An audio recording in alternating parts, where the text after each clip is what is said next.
yang lain, mari bersama-sama untuk kita ubah mindset kita, pola pikir kita, gaya kita dalam mengajar, sehingga segala kebutuhan murid itu bisa tercapai.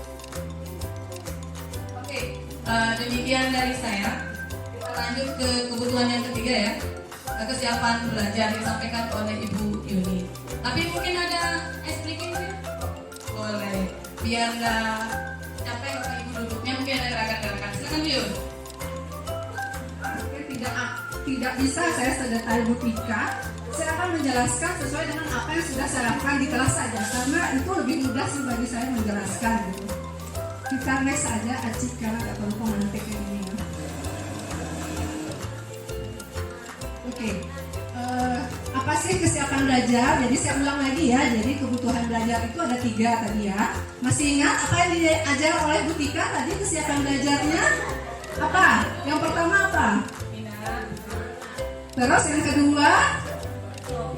Trofi ya. Jadi sudah ada 2 kebutuhan belajar dari siswa yang dibahas oleh Bu Tika, yaitu ada minat dan ada profil. Nah, saya sekarang akan menjelaskan tentang kesiapan belajar murid. Nah, apa sih kesiapan itu kan? Kesiapan murid untuk mempelajari materi baru. Jadi seberapa siap sih murid kita itu akan mempelajari materi baru yang akan kita jelaskan. Kesiapan ini terkait dengan berbagai hal, diantaranya pengetahuan, baik dari konsep dan keterampilan awal saat ini dikuasai oleh murid. Kemudian tingkat perkembangan kognitif, afektif, dan sebagainya. Next aja.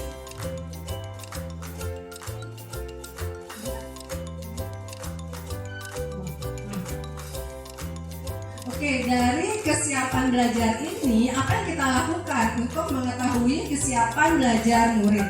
Kemudian di sini kita akan memetakan murid berdasarkan kesiapan belajarnya. Pemetaan itu seperti kita akan mengelompokkan murid gitu ke dalam beberapa kelompok sesuai dengan kesiapan belajarnya. Bisa melalui asesmen diagnostik.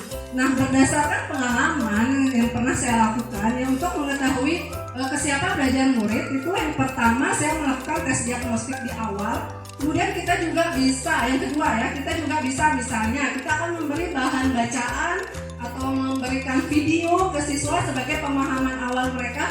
Kemudian kita tanya dari apa yang sudah dibaca atau apa yang ditonton, maka itu kita bisa petakan. Pemetaannya aja. Oh, ini contohnya ya. Terus, nah ini contoh untuk pemetaan kesiapan belajar murid. Ini kebetulan di materi saya pada pembuatan bioplastik kemarin ya. Jadi saya beri siswa itu 4 pertanyaan di awal. Kemudian kalau kita mau petakan berdasarkan atau apa yang ditonton, maka itu kita bisa petakan. Pemetaannya Acik. Oh, ini contohnya ya. Terus, nah ini contoh untuk pemetaan kesiapan belajar murid. Ini kebetulan di materi saya pada pembuatan bioplastik kemarin ya. Jadi saya beri siswa itu 4 pertanyaan di awal. Kemudian kalau kita mau petakan berdasarkan kesiapan, maka 4 pertanyaan ini berdasarkan pengetahuan yang berhubungan dengan materi. Kemudian ini masih secara umum, karena kita kan belum mulai belajar ya. Jadi masih secara umum. Misal, apa saja sih sampah anorganik yang kalian jumpai di lingkungan sekolah? Pasti siswa tahu ya. Kemudian yang kedua, apakah sudah ada penanggulangan sampah anorganik? Berikutnya, terbuat dari apa sih plastik itu? Yang berikutnya, apakah plastik dapat mengakibatkan pencemaran? Jadi ini masih pengetahuan umum, tapi berhubungan dengan materi yang akan kita ajar. Kemudian dari hasil penilaian ini, kemudian saya petakan siswa itu menjadi 3. Ada yang masih kurang, ada yang siap, dan ada yang cakap. Kalau kemarin saya pakainya paham, ada yang sangat paham, ada yang paham, dan ada yang kurang paham. 3 itu saya petakan. Kemudian dari 3 itu saya buatkan yang kurang paham 2 kelompok, yang siap 2 kelompok, kemudian yang cakap 2 kelompok. Jadi 6 kelompok. Oh, berarti saya bahas kayak gitu. Nah, dari 6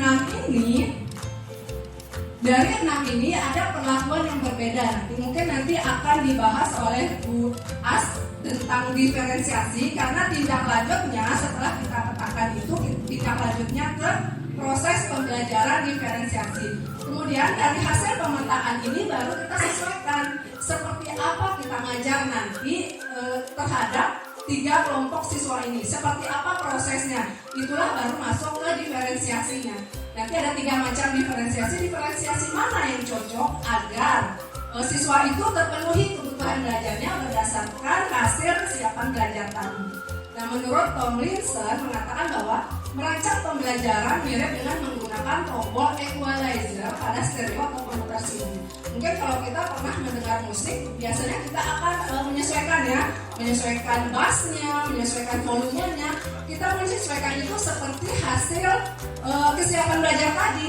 Seperti apa proses pembelajaran di kelas, kita sesuaikan dari kebutuhan belajar tadi. Habis ya?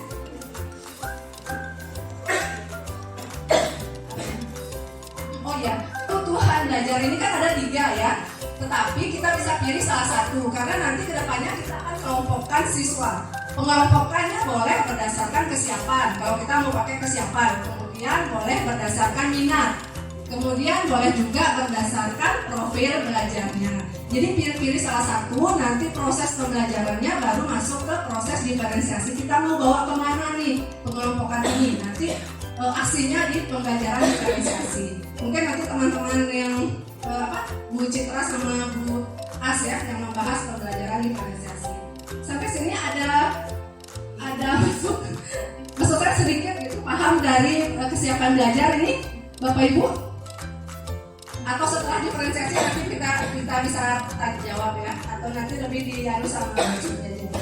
Mungkin itu saja dari saya pemetaan berdasarkan kesiapan belajar. Terima kasih. Wassalamualaikum warahmatullahi wabarakatuh.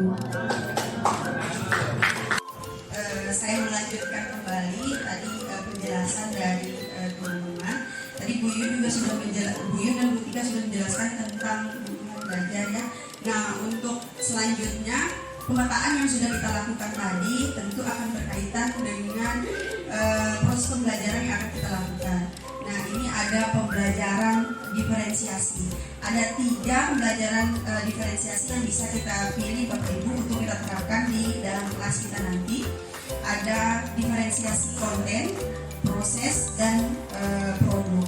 Nah, yang harus diperhatikan adalah ketika kita menerapkan diferensiasi ini adalah pembelajaran ini harus memenuhi kebutuhan belajar murid. Jadi bukan kita gitu, tapi siswa kita yang akan belajar.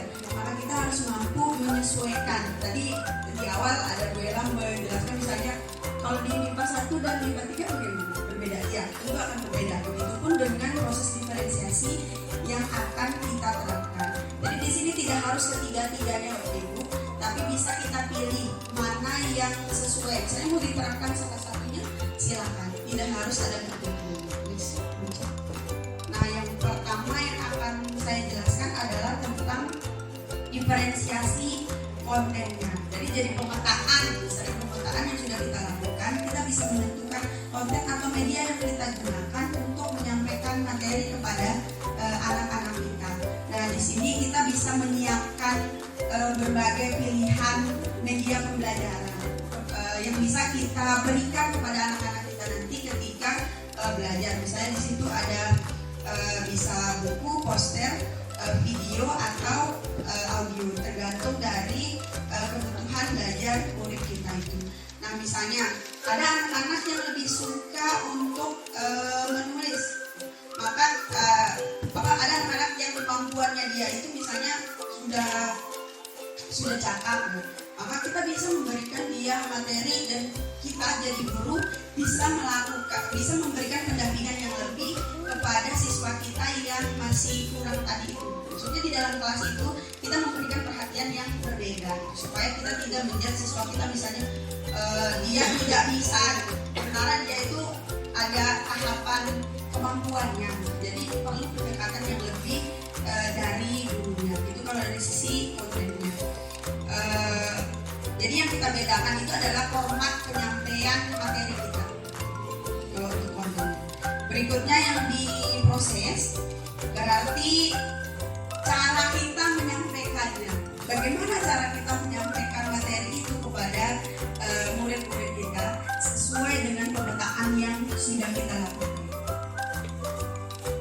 Misalnya di situ siswa yang sudah mampu bekerja hanya dengan pertanyaan pemandu.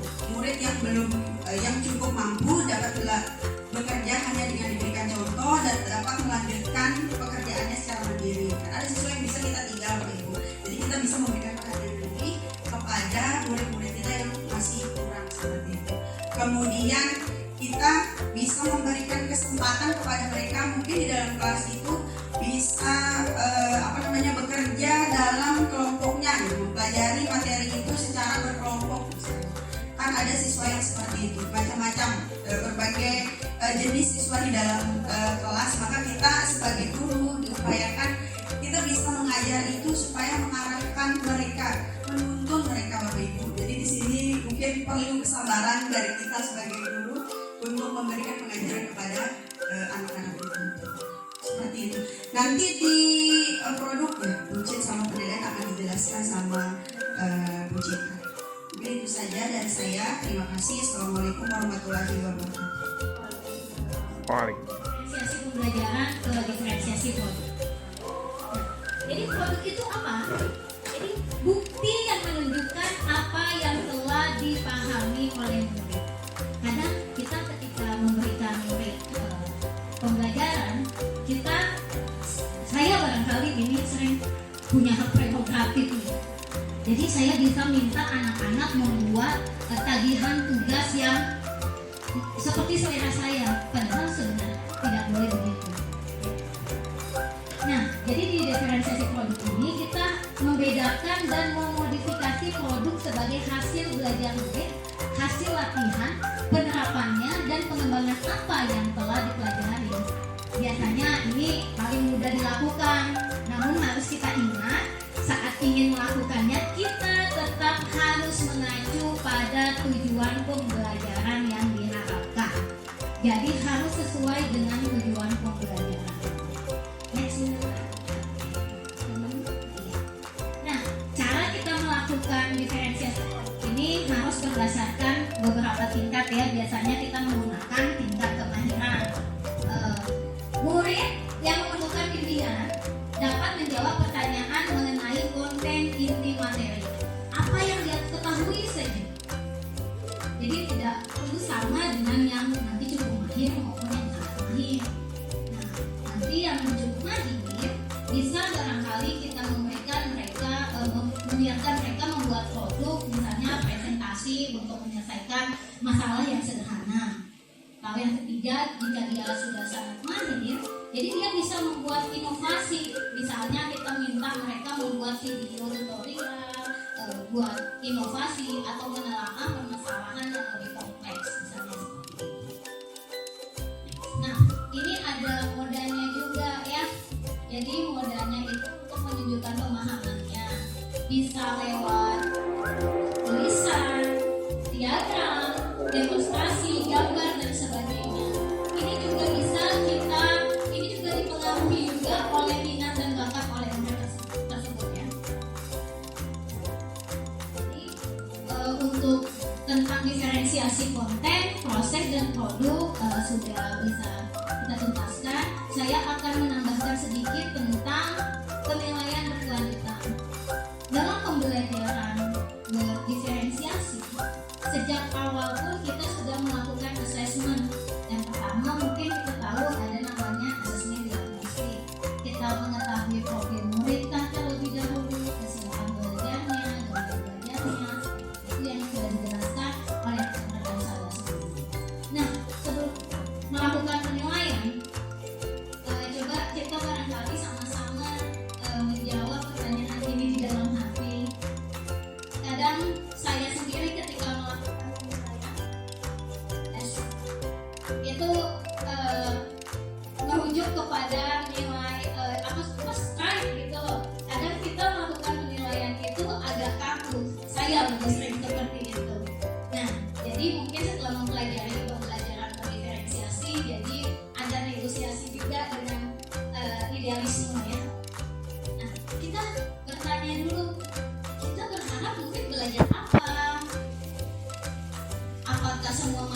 yang kita berikan harus dipelajari semua. Gitu. Lalu kita harus tahu nih bagaimana murid kita telah belajar. Bagaimana kita tahu bahwa mereka telah belajar. Nah, bagaimana kita merespon murid yang belum paham. Lalu bagaimana kita merespon murid yang sudah paham. Barangkali untuk melakukan penilaian kita berefleksi dulu dengan menjawab pertanyaan-pertanyaan ini. Ya, jadi penilaian itu sangat penting ya di dalam pembelajaran. Nah, dalam pembelajaran diferensiasi ini ada dua penilaian ya, penilaian sumatif dan formatif. Nah, penilaian formatif itu untuk menentukan seefektif apa suatu pembelajaran berdiferensiasi ini. Kami percaya jika saja guru memanfaatkan lebih banyak praktik-praktik terbaik dari penilaian formatif, maka pembelajaran berdiferensiasi akan datang secara alami. Sebenarnya kita sudah melakukan ini ya dari sebelum-sebelumnya, hanya baru tahu bahwa oh ini yang namanya pembelajaran berdiferensiasi. Nah, praktek pembelajaran diferensiasi ini harus berakar pada penilaian. Penilaiannya, misalnya penilaian formatif ini memungkinkan kita sebagai guru untuk bisa mengenal peserta didik kita, murid kita dengan lebih baik. Mereka sehingga kita dapat juga membuat keputusan terbaik demi menantang murid dengan tepat dan melibatkan murid dalam pembelajaran. Artinya kadang kita itu melakukan menuntut terus seperti itu, tapi bukan menantang. Sementara murid kadang lebih suka ditantang daripada diberikan tugas atau sesuatu yang harus diselesaikan. Nah, oke, kita lanjut saja ke 3 jenis penilaian. Di sini ada assessment of learning. Ini menilai capaian pembelajaran. Nah, misalnya itu apa saja, seperti ujian sekolah, ya, atau madrasah jika di madrasah. Jadi penilaian ini adalah untuk menilai hasil capaian pembelajarannya. Biasanya nanti diberikan angka, lalu membagikan prestasi antara murid yang satu dengan yang lain. Hasilnya dikomunikasikan kepada orang tua atau wali. Biasanya dilakukan pada akhir unit pembelajaran. Lalu ada yang kedua, assessment for learning, yaitu untuk perbaikan pembelajaran. Misalnya ini selama proses pembelajaran. Jadi terdiri atas 2 fase. Ada penilaian awal, itu biasanya kita menyebutnya diagnostik, dan ada penilaian formatifnya juga. Ini lanjut aja.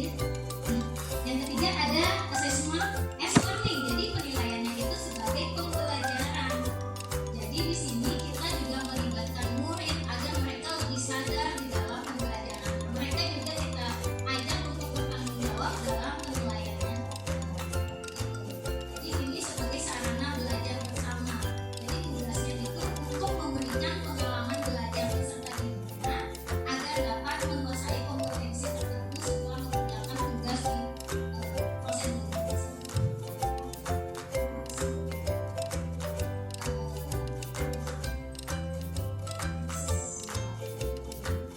Kita ini mungkin dari tadi kita berbicara tentang pembelajaran berdiferensiasi.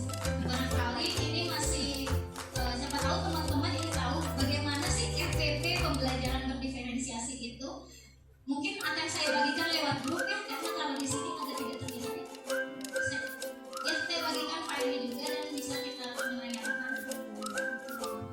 Ini baru kita tahu dampaknya 15 sampai 10, mungkin 10 sampai 15 tahun ke depan kita tahu dampaknya. Sehingga ini persoalan yang sebenarnya serius, tapi kita sebenarnya aman-aman saja. Nah ini yang harus kita teman-teman di sini di